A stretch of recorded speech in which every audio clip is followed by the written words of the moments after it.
자력이든 타력이든 어떤 상황에서 무엇을 할지라도 학체에서 가르친 대로 순간순간 따라서 노력하고 배워야 된다. 자력이라는 건 스스로 가는 기고 타력이라고 하는 것은 이제 불보살님께 의지해서 가는 것을 말하죠. 보살들이 가르치지 않은 것은 어디에도 없으니 이와 같이 머무른 데 정통한 자에게 복덕이 아니 될 것은 아무것도 없다. 불보살님들은 모든 것을 가르친다는 거죠. 그 학체에서 머무른 데 정통한 자에게는 복덕이, 그래서 복과 덕이 아니 될 것은 아무것도 없다. 이렇게 한 거고. 직접적이거나 간접적이거나 중생을 위한 일 외에 다른 것은 하지 않는다. 오직 중생의 이익을 위해서 모든 것을 깨달음으로 해양한다. 우리가 하는 일은 수행자가 또 깨달음으로 가는 사람들이 해야 되는 일은 내가 직접적으로 하든 다른 사람을 시켜서 하든 또 영향을 주는 것이든 간에 내 자신의 물질적 이득이나 명예나 또 단지 편안함이나가 아니고 모든 중생이 유익한 길들을 가야 된다고 말하는 거죠. 그리고 또 내가 수행했고 내가 노력했던 모든 것을 내 자신에게만 기속시키지 않고 모든 존재들의 깨달음으로 방향을 돌려야 된다. 그죠? 항상 선지식을 통해서 대성의 의미에 정통하여 보살의 계율을 잘 지켜 목숨을 걸고라서도 버리지 말아야 한다. 선지식은 깨달음의 길을 이끌어 줄 수 있는 스승이죠. 그죠? 보살의 계율과 소승의 계율의 차이가 뭘까요? 모든 계율의 핵심은 산목숨을 죽이지 않는 것, 중생을 해치지 않는 거거든요. 그것은 그것이 소승의 계율이든 보살의 계율이든 본질은 똑같아요. 근데 우리가 그 소승의 계율이라 핵심을 했을 때는 본인이 악업을 행하지 않아서 또 선업을 지어서 깨달음의 길을 가는 것이 핵심이에요. 근데 보살의 계율은 자기도 선업을 짓고 모든 사람에게 유익한 선업을 짓는다는 거예요. 그 예를 제가 그 이야기 했죠, 그죠? 강물을 앞에 둔, 노선과, 그 다음에 젊은 성녀가 있는데, 그 앞에 젊은 처녀가 개울을 건너지 못하고 있으니까, 노승이 젊은 처녀를 업고서 건넜단 말이에요. 그러니까 젊은 성녀는, 아니, 우리가 스님이 여자와 접촉하지 못하게 돼 있는데, 왜 스님께서는 여자를 업었습니까? 그러니까 노승이 자네는 아직도 그 생각을 얻고 있나 그랬죠. 소승의 관점에서 봤을 때는 여성과 접촉하지 않는 것, 여성과 접촉하지 않는 것이 계율이라고 봤고, 보살의 계율의 관점에서는 중생이 물 앞에서 자기 길을 못 가고 있으니까 그것을 얻고서 내가 몸에 접촉하더라도 그것을 얻고서 건네주고 그 마음을 내려놨다는 거거든요. 그것이 갖고 있는 그 집착하고 욕망하는 마음 자체가 없다는 것이죠. 그죠? 보살이 계율을 갔을 때 단순히 행위만 아니고 마음에 대한 거였죠. 그죠? 마음에 애착이 없는 것. 그래서 이제 소승의 계율과 보살의 계율의 차이점이 그런 것이겠죠. 그래서 목숨을 걸고라서도 버리지 말아야 된다. 그래서 중생을 유익하게 하는 일에 목숨을 걸고라서도 버리지 말아야 된다는 거겠죠. 하은경의 선제동자 해탈 법문에서 서성에 의지하는 법을 배워야 된다. 이것과 부처님이 말씀하신 것은 다른 경장을 읽고 알아야 한다. 하은경의 선제동자는 문수보살님을 만나서 깨달음의 길을 가기 위해서 53명의 선지식을 만나러 다니거든요. 그 53명의 선지식을 만나러 가는 과정에서 거기에는 바라문도 있고 수행자도 있고 그냥 여인도 있고 다양한 모든 존재들을 만나는데 그 존재들과 접촉하는 과정에서 그 법문을 정말 목숨처럼 전적으로 수용하고 받아들였던 그렇게 해서 깨달음의 길을 갔던 존재거든요. 그래서 이 선제동자의 해탈 법문에서 서성을 의지하는 방법을 배워야 된다고 말한 것이에요.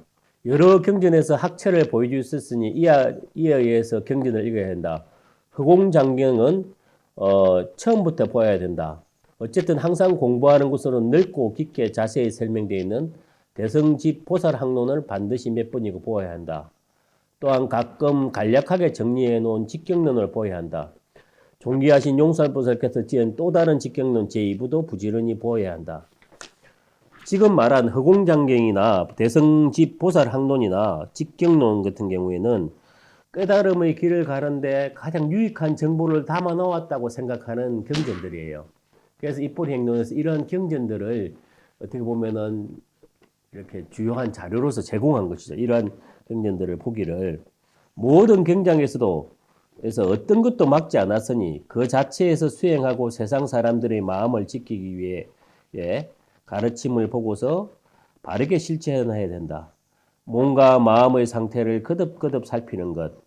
이것을 한마디로 요약해서 말하면 정지를 지키는 정상이다. 이 모든 것을 몸으로 실행하리라. 말로만 한다면 무엇을 이룰 것인가? 단순히 치료법을 읽는 것만으로 병자에게 무슨 도움이 되겠는가? 명상이 뭘까요? 명상에 대한 개념은 굉장히 많아요. 명상을 통해서 깨달음 얻고 자기를 보고 자기를 안다. 우리는 호흡 명상을 하잖아요. 그제? 그 호흡을 알아차리고 지켜보는 명상을 하잖아요. 이제 호흡 명상을 중심으로 본다면은 명상이 되고 있다는 것은 뭘까요? 내가 호흡을 하고 있다는 것이 명상이 되고 있는 걸까요? 아니면은 자세가 반듯한 것이 명상이 되고 있는 걸까요? 호흡 명상에서는 내가 호흡을 느끼기만 해도 명상이 되고 있는 거예요. 왜 그럴까요? 호흡을 느끼기만 해도 명상이 되고 있는 이유는 뭘까요? 우리의 무의식은 자각하지 못하는 의식이잖아요. 자각하지 못하는 의식, 우리가 평상시에 호흡을 자각해요, 자각하지 못해요? 평상시에 호흡 못 느끼잖아. 호흡이 들어간다, 호흡이 나간다 하면서 우리가 숨을 쉬는 거 아니잖아요. 그죠? 호흡을 의식한다는 것이 왜 일어나는 걸까요? 평상시에는 무의식적으로 호흡하는데 명상할 때는 호흡을 의식하는 것. 그거는 마음 의식의 초점이 호흡에 맞춰졌기 때문이거든요. 우리가 이 세상에 모든 것이 있다고 인식하는 것이 아니에요. 의식의 초점이 맞춰져야 인식해요. 그래서 의식의 초점이 맞춰지는 그걸 주의력이라고 하거든요. 호흡 명상을 하고 있다는 것은 다른 것이 아니고 호흡에 주의가 갔다는 것이고 호흡을 느낀다는 거예요. 그러니까 호흡을 느끼기만 해도 사실은 우리는 명상을 하고 있다는 거예요. 내가 마음의 초점이 내 자신에게 와 있다는 거거든요. 그 다음에 또 우리 명상할 때 일어나는 일이 뭐예요? 다양한 생각이 일어나죠. 그죠? 생각과 감정이 일어나죠. 아, 이런 생각하네? 이런 느낌이 있네? 이런 감정이 있네? 그래서 호흡을 느끼기만 해도 명상이 되는 것이고 내가 어떤 생각을 하고 어떤 느낌이 있고 어떤 감정을 있는 것을 내가 자각하는 것만으로도 명상을 하고 있는 거예요. 명상의核심이 무슨 명상을 오래 한다, 또 무슨 빛이 보인다, 무슨 에너지가 강하다 이런 게 아니에요. 명상의 핵심은 자각이에요. 그 자각의 핵심은 주의력이고 마음의 초점이고 그리고 그 주의력과 마음의 초점이 일어나고 있다는 것을 호흡을 느끼고 있는 것이고 생각과 감정과 느낌을 알아차리고 있는 것이에요. 그것만으로 명상이 되고 있다는 것이고 그것이 바로 정지가 되는 거예요. 이 마음이 어떻게 변화하는지를 알아차리는 정지가 되는 거라니까. 정지가 마음을 바르게 안다는 뜻이에요. 그래서 명상을 꾸준히 하는 것은 결국에는 정지가 일어나야 된다는 거예요. 자기 마음이 어떻게 변화하고 있는지를 알아차려야 된다는 거예요. 이것이 호계정지품의 이야기예요.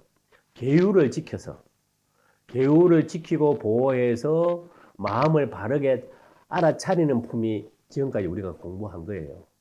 계율을 지킨다는 것은 악을 행하기를 멈춘다는 게고 선업을 행한다는 거거든요. 악한 행위는 뭐냐면은 악한 행위가 어떻게 일어날까요? 불교에서 삼독심에 대해서 이야기했죠. 그죠? 이러한 삼독심에 이끌리는 마음을 막는다는 삼독심에 이끌렸을 때 일어나는 것이 악업이거든요. 내가 돈을 벌려고 하는데 전세 사기를 해. 근데 지는 크게 이익을 보이겠지만 많은 사람은 피해를 얻는 거죠. 그러면은 사실은 돈을 벌려는 욕망이 다른 사람에게 어마어마한 피해를 입힐 수 있는 거죠. 그래서 돈도 불교에서는 정업이라 그러죠. 자신에게도 이익되고 타인에게도 이익되는 방식으로 벌어야 되는 거죠. 그것이 어떤 형태든. 농사를 짓는데 건강한 농산물을 해서 내가 농사를 지어서 판매하는 게 나에게도 수익이 되고 다른 사람에게도 수익이 되고 부동산을 해도 적절한 가격을 사람에게 적절한 계약으로 잘 소개해서 나도 이익이 되고 상대도 이익이 되고 돈을 버는 방식에도 항시 내만 이익이 아니라 타인에게도 이익이 되는 방식으로 풀어야 되겠죠. 그것이 정업이죠. 타인을 해치는 방식으로는 근본적으로 마음이 맑아지거나 밝아지거나 자기를 성찰하는 방식으로 나가지 못한다는 거예요. 분노에 있게 되면 우리가 분노는 당연히 공격성을 띠게 되고 다른 사람을 해치게 되죠. 불교의 여기서 아까 물질적인 것도 그렇고 분노라는 감정도 그렇고 다른 사람을 해치게 되었을 때는 불교는 우리가 바로 카르마의 작용이 있거든요. 카르마의 작용이란 뭔가 나에게 불이익이 그대로 일어나요. 물질적 불이익, 신체적 불이익, 그 다음에 정신적 불이익. 정신적 불이익이 사실은 가장 커다란 불이익이에요. 왜냐면은 그 어리석음에 잡히게 되고 진실을 알지 못하게 되고 그리고 자기 마음이 욕망과 분노와 어리석음에 가득 차 있으니까 어둠에 차 있죠. 그런 상태에서는 마음을 바르게 알아차릴 수가 없는 거죠. 그러니까 정지라는 마음을 바르게 알아차리기 위해서는 근본적으로 악업을 멈추고 선업을 지어야 된다고 그 바탕을 이야기한 거예요. 그러면 또 자기 마음에 초점을 맞추고 성찰하고자 노력을 꾸준히 할 때만이 진정 자기 마음을 알아차릴 수 있다고 이야기한 거예요, 이게. 그게 정지품의 핵심은. 깨달음의 길을 간다고 하면서, 나는 뭐, 누구 도둑질하고, 누구 해치고, 거짓말하고, 그런 식으로 깨달음의 길을 갈 수가 없다는 거죠.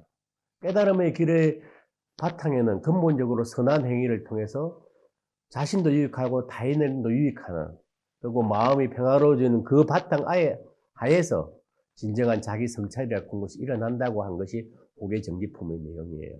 오늘 강의는 여기로 마치겠습니다. 네.